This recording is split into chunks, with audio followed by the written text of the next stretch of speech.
علامہ اقبال رحمۃ اللہ علیہ نے بہت پیاری بات سمجھائی ہے. انہوں نے کہا تیری دعا سے قضا تو بدل نہیں سکتی مگر ہے اس سے یہ ممکن کہ تو بدل جائے.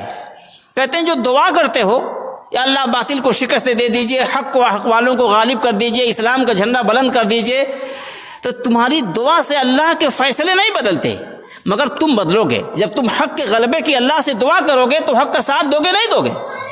حق کے غلبے کی دعا بھی کر رہے ہو اور خود بھی باطل کے خیمے میں شریک ہو, خود باطل کے نظام کا حصہ بنے ہو, باطل رسموں کی پیروی کر رہے ہو, باطل طریقے تمہارے گھروں میں پنپ رہے ہیں, باطل نظام کا عکس اور اس کی جھلک تمہاری زندگی میں ہے. تو فرماتے ہیں کہ جب دعائیں کرو گے تو اس دعا کا فائدہ یہ ہوگا تمہاری اپنی زندگی بدل جائے گی مگر ہے اس سے یہ ممکن کہ تو بدل جائے. لہذا بھائیو ہمیں اللہ سے دعا کرنی ہے.